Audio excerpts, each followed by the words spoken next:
It is June 2021, and at this time it seems very likely that Taproot and with that Schnorr signature support will activate on Bitcoin in November. One of the advantages we mentioned in the BIP is that Schnorr signatures have a security proof under well-studied assumptions. However, not many people in this space have seen such a proof or have an idea of how it would work. With a little background in programming or maths and some understanding of the notation, it should be possible to get an intuition for why Schnorr signatures are secure, because the proof is basically just writing, executing and manipulating algorithms. So that's the goal of this little session. What do we mean by security? In our case, we rely on the assumed hardness of a different problem, and that's the discrete logarithm problem. We're going to formalize that in a bit. Okay, so we want to prove is that if the DL, discrete logarithm problem is hard, then Schnorr signatures, Schnorr sigs are unforgeable. And we're going to do the classic proof of Schnorr signatures, which is in the random oracle model, or ROM for short. So before we do that, we'll give a little introduction into groups, because we're going to need that for the formalizations.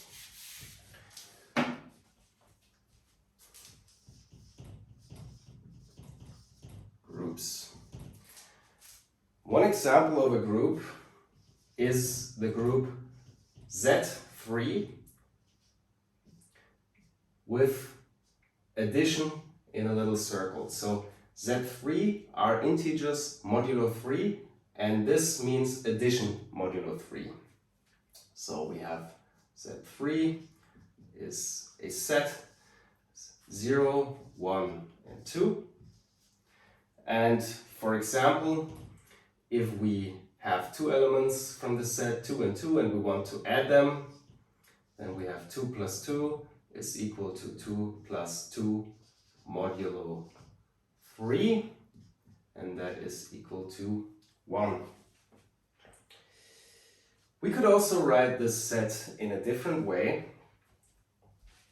We could say define a generator G equal to 1, and then Z3 is equal to 0 times G, 1 times G, 2 times G.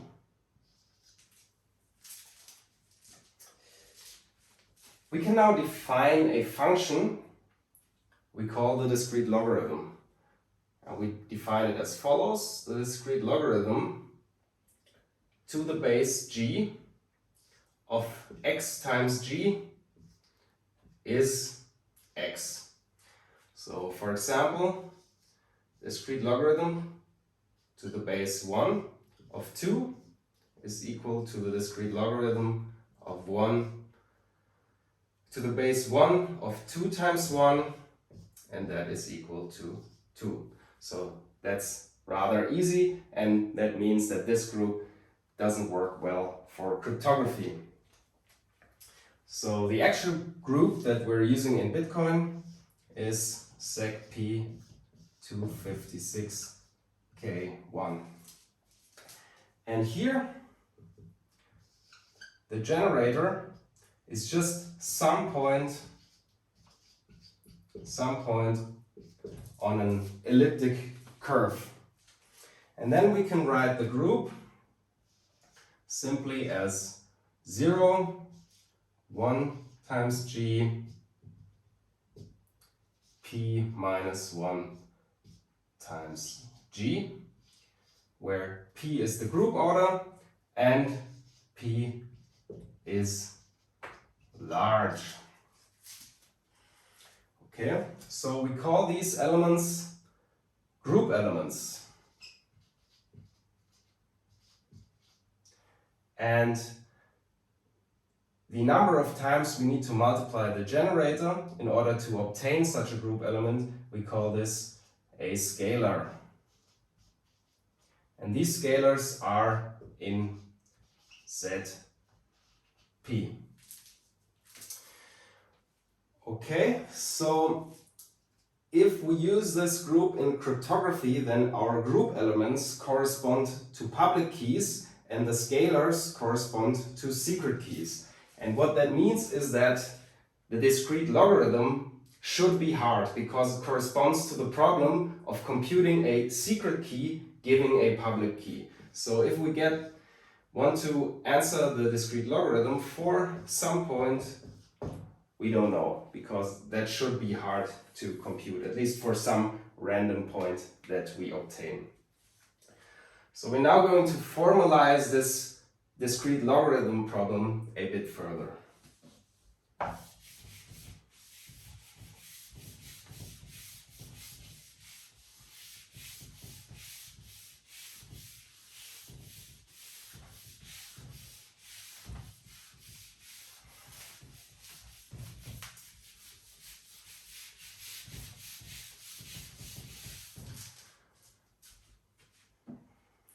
Okay, so now we define a game, and that game we call the DL game for some algorithm A. Okay. What does this game do?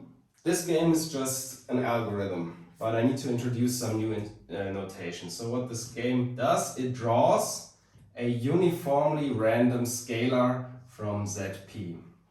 So this arrow, left arrow with a dollar sign, means drawing a uniformly random element from the set on the right side, in this case ZP. Okay. Then it computes a group element by multiplying this scalar with the group generator G. Then it runs algorithm A on capital X, the group element, and records the result. And then it will return whether the output of algorithm A is the same as this scalar. And if that's the same, then we say the game is won. So this game again corresponds to the problem of computing the secret key giving a public key, roughly. Of course, there exists such an algorithm. For example, the simplest one would just try out all elements in ZP and check whether they correspond to the given group element. We assume that this game for the group SecP256K1 is hard.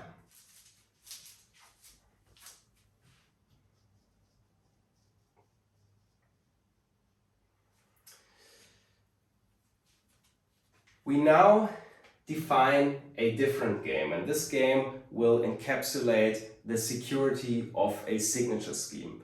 We want to define what does it mean for a signature scheme to be secure.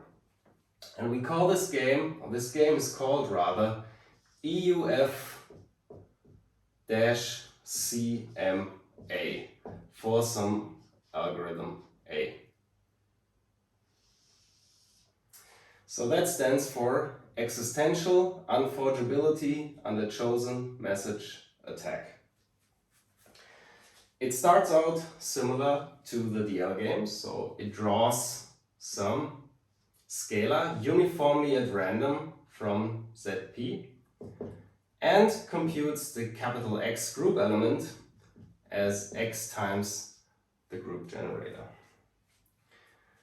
Then it runs some algorithm A, need to leave some space here, on the group element, and this algorithm returns a message and a signature. We call it sigma prime. And then the game checks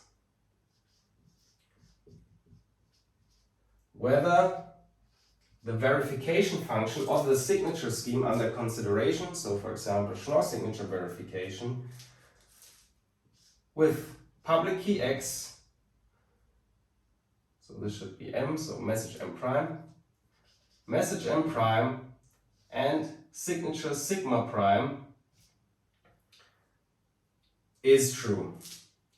And then we say algorithm A has won the EUF CMA game. So this is not yet EUF CMA. Something is missing. This could be called no message unforgeability. Why? Because it's not a very strong security notion. Because usually what an algorithm or an adversary can also do, it can see signatures made under the victim's key. Here the only input to the algorithm is the public key, but that doesn't really reflect reality very well, because usually the algorithm would also see some signatures. So let's try to capture that notion, and we do that by defining a so-called oracle and giving A access to this oracle. So you could think of it as some function that we pass to A. So we have some oracle, sign.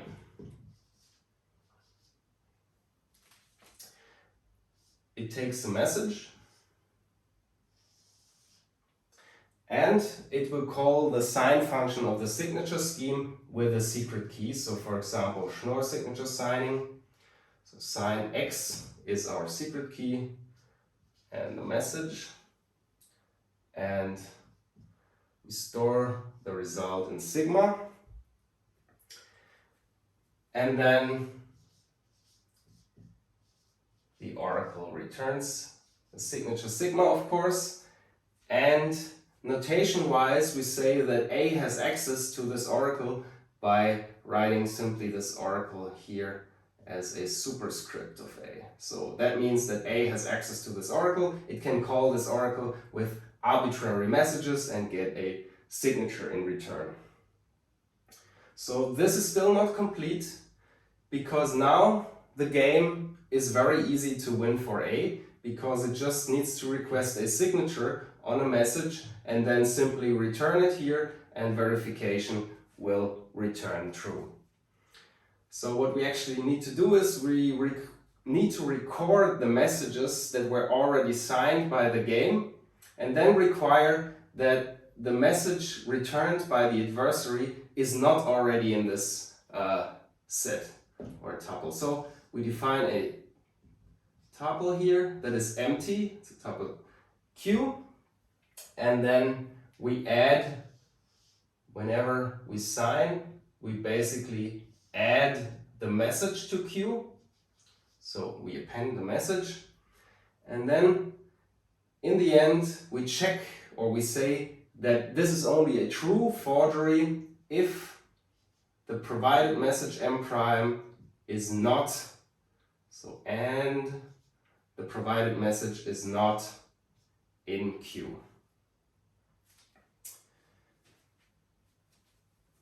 Alright, so now that we got this formalism of signatures done, we're going to look at our actual proof strategy.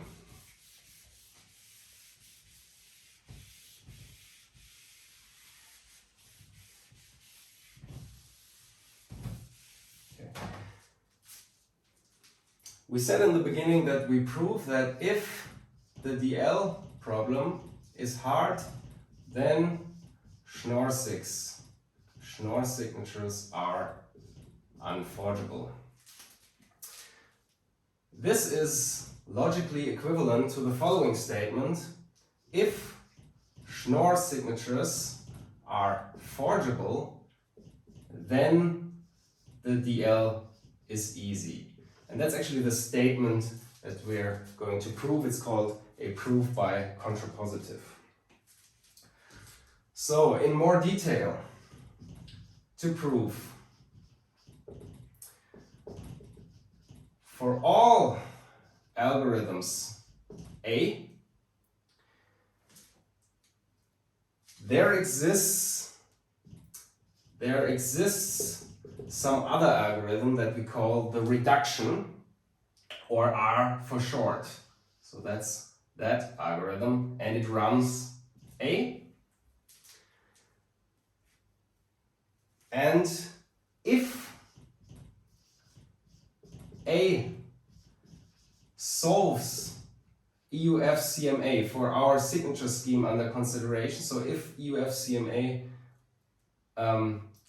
returns 1, then the DL game that's running R, A, returns 1. And our goal is to build this algorithm R.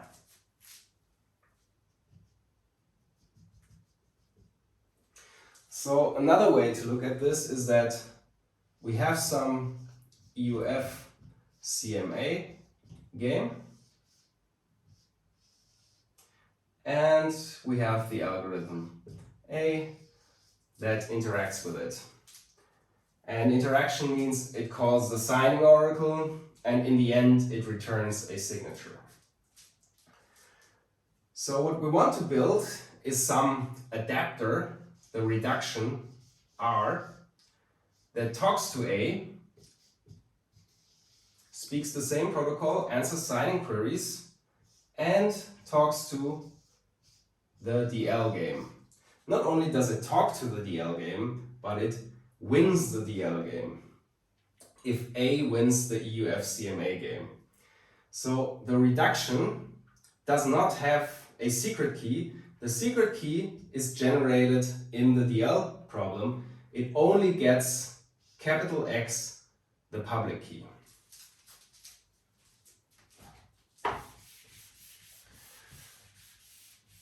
So from this we see that we basically have two challenges when trying to build R. The first challenge is, how do we sign? How does R sign without having access to the secret key? The secret key is usually required by signing, so how do we do that? And the second question is, A, the adversary or algorithm A, only returns a signature, but what we actually want is small x, the secret key of x. So how do we extract the secret key? It's our second problem.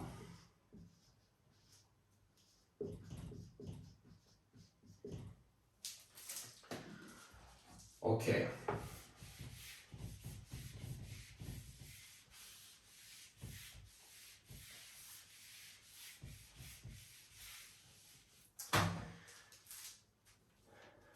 So this is the generic game for signatures. Now let's look at the verification algorithm for Schnorr signatures in particular. So we have ver of public key X, message M, and signature sigma.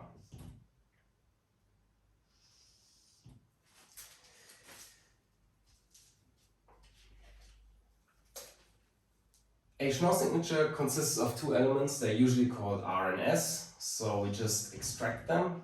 R, S is defined as our signature sigma. And then verification returns whether S times generator G of the group is equal to R plus hash function SHA, in the case of BIP Schnorr, SHA-256, of R and M times public key X. So if that equation holds, then a Schnorr signature is valid. So we're kind of stuck now, so we need to apply a trick, and that trick is called, or using this trick is basically called using the random oracle model. one way to think about this is that let's assume we have some algorithm that creates a forgery on Schnorr signatures. So what we could do is we look into the code of that algorithm, and at some point it needs to compute this hash function, right? So what we can try to do is we replace this hash function with something else, something under our control, and we call this simply the hash oracle. And the point of this is that now we have control over the output, whether usually we don't have control over the output of SHA-256. We don't understand the output, we don't know preimages, and so on and so forth. Of course, if you know anything about computer science and the halting problem, it's not possible in general to look into some algorithm and check what it does and replace it with some other things, because you cannot understand algorithms in an algorithmic way. So that's why this is just a model, and I'm going to explain a little bit of the implications later. So the right way to think about this is that we model the hash function SHA now with a random oracle. Essentially, we're now going to prove a different scheme secure. Not Schnorr signatures, but Schnorr signatures where the actual hash function is replaced with a random oracle. So what exactly is this random oracle?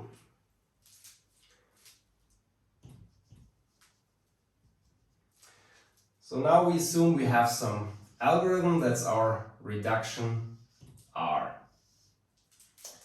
And now, similar to having a sign oracle, our reduction R has a hash oracle. And in order to basically do that, we first define some table that is an empty tuple, and that's basically a key value store. And then we define this oracle that R has. Oracle, we call it H, and the inputs are R and M. Okay. So we check whether the key RM already exists in our key value store. So we check if TRM is bottom, meaning that it's not yet defined on that key. Then we basically just draw a random element from ZP and use it as a value for the key RM. So we draw a random element, and in the end we return simply TRM.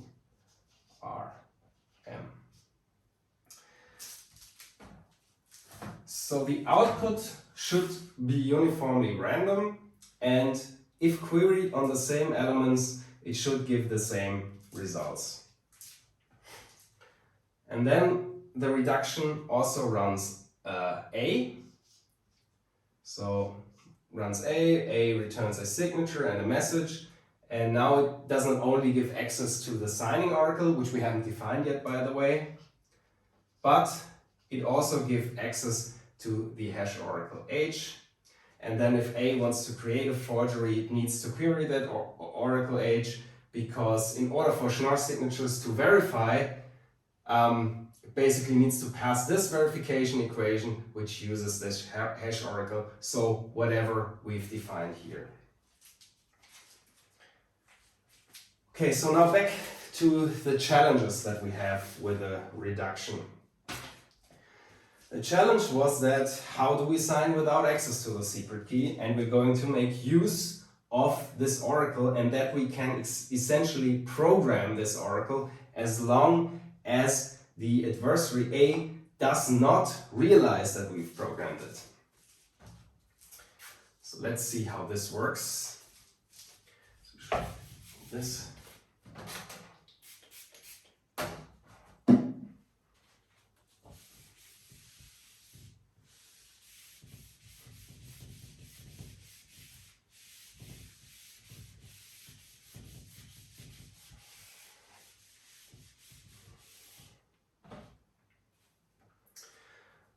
Okay, so our reduction now gets an oracle sign that is defined as follows. So oracle sign, and it takes a message. Okay, so first it draws two random elements from ZP, namely S and C.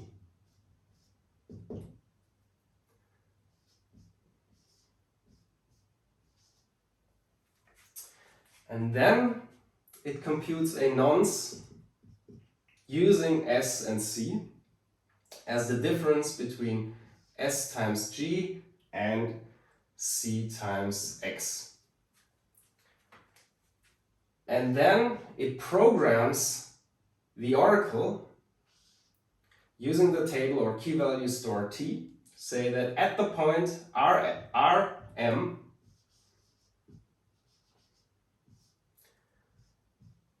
the result is C. And here you see why this usually we cannot forge signatures in this way, because what we're actually doing is we use the control over the random oracle in order to be able to answer signing queries. Usually you would first generate some random nonce R, then query the hash function to get C, and then compute S. Here we do it the other way around because we have control over the oracle. And you can insert this equation to this equation, you will see that this works out. We also need to record that we've signed this message using Q as before, and then we simply return the signature as R and S. Okay. So one thing that could go wrong here is that if T is already defined for this key, and then we would override it, and this could potentially be seen by the adversary A, and then A would say, hey, I'm in a simulation, I'm not using an actual random oracle which should have uniformly random outputs and which should be consistent. I'm being fooled here, so I'm going to stop and not give any output. However, since R is basically uniformly random because S is uniformly random and C is uniformly random, the probability that this is already defined is negligible. And also the attacker has no influence over R. Okay, so this means we've basically solved the problem of how to sign without the secret key in the random oracle model. Next, we're going to look at how can we extract the secret key from just a signature or the signatures.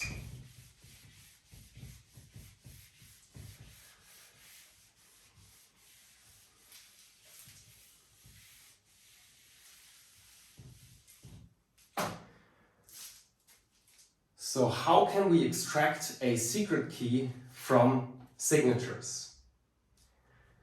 Perhaps you've heard about nonce reuse, which means that if someone were to reuse their nonce for different signatures, it is possible to immediately extract and compute the secret key.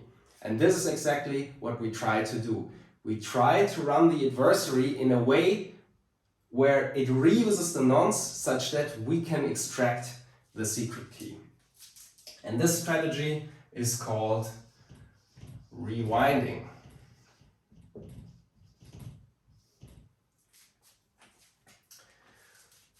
Okay, so our adversary or algorithm A is, as we say, just an algorithm, so we can run it on our machine, and we're going to illustrate a run of this algorithm with this line. So this x-axis is basically time. And what A does, so at some points in this over time, it does queries, right? So it does a random oracle query, h of r prime m prime, and then the reduction will respond with some value c prime. Okay?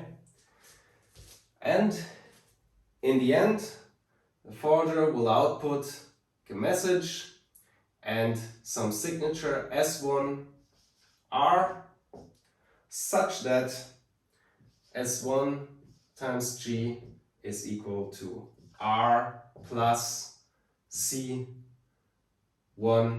times public key X. Okay? So at some point in this run, if it wants to have a high chance of success, it needs to have queried the random oracle on a point on a key or on inputs R and M. And in that case, the reduction returned C1. So this is called usually the critical query, because that's the query being later used in the forgery. The adversary may do other queries later after having done the critical query, so we don't know exactly where it is, we can only look later. Okay, this was the critical query.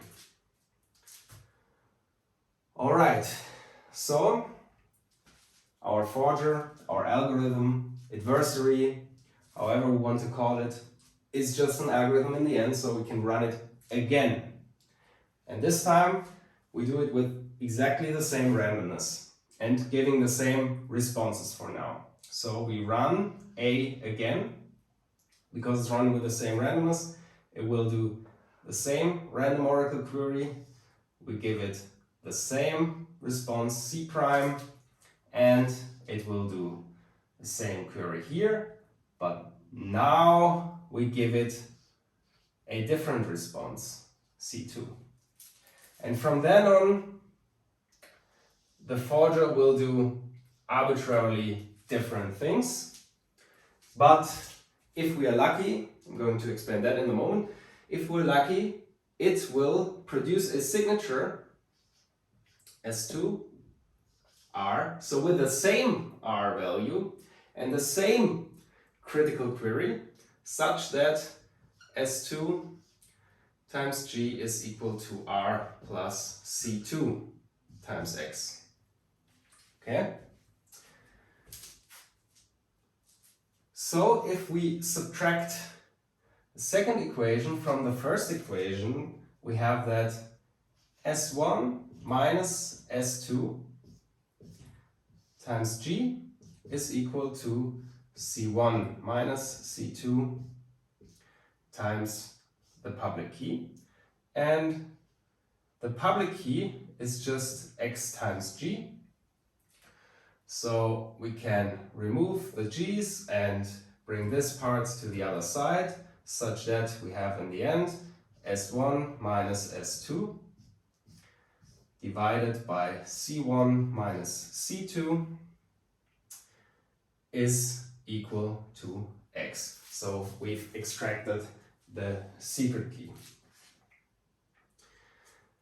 I said that we need to be lucky here, because we need to assume that the adversary will forge using the same nonce R and the same critical query here, but that doesn't necessarily need to be the case, because the forger could randomize itself on each response and then perhaps give a different forgery by doing another query here and using that as a forgery.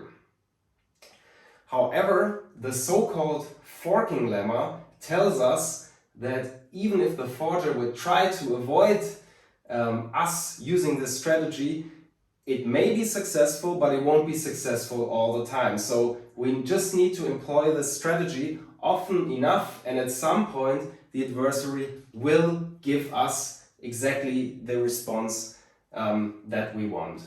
And that's because, of course, the forger doesn't know it's being rewound, it doesn't know it's being run multiple times, and we run it with the same randomness in the beginning. Okay, so now we've solved the second problem of extracting the secret key.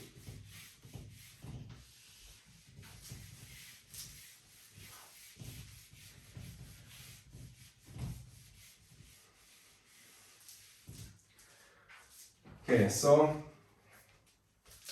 a little summary now. We're almost done.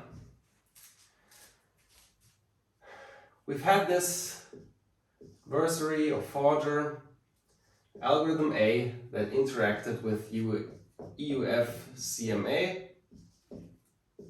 speaking the protocol of EUF CMA, and we've built an algorithm R, our reduction, as an adapter between A and the DL game. And we've used the random oracle model to replace the actual public hash function that is SHA-256 in BIP Schnorr with a random oracle, and the random oracle is essentially a key value store with uniformly random values. We allowed the reduction R to sign without having the secret key by using the random oracle model and program the table in a way that the adversary doesn't notice that we've programmed the table. And we extracted the secret key from just the signatures by running A multiple times, at least twice, and programming the table such that A will reuse its nonce.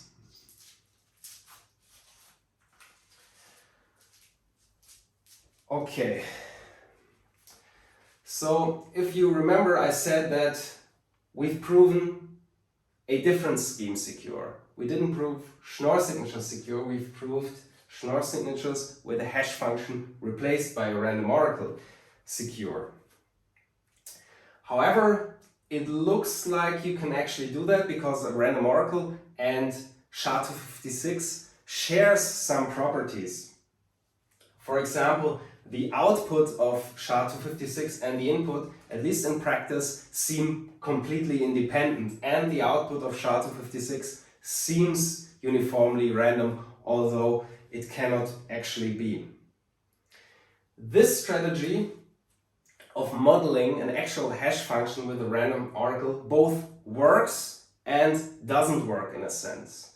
It works in the sense that, at least to my knowledge, there has been no seriously proposed scheme that was proven secure in the random oracle model and then, when instantiated with an actual hash function, would turn out to be insecure.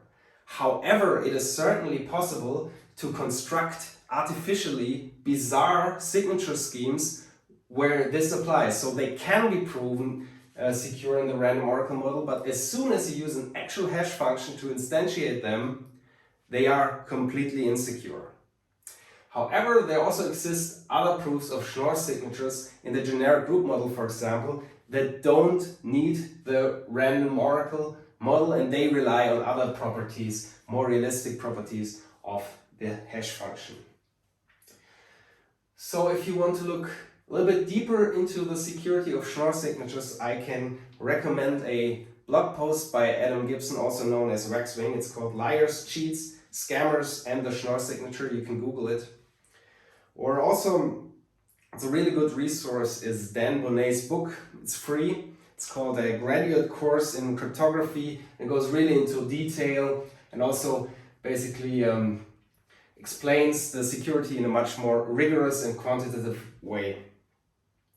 So this classic proof that we've looked at was first discovered by Poincheval and Stern in a paper called Security Arguments for Digital Signatures and Blind Signatures. So you can Google that if you want to look more into exactly this proof. If you have any questions, feel free to post it in the comments or ask me directly.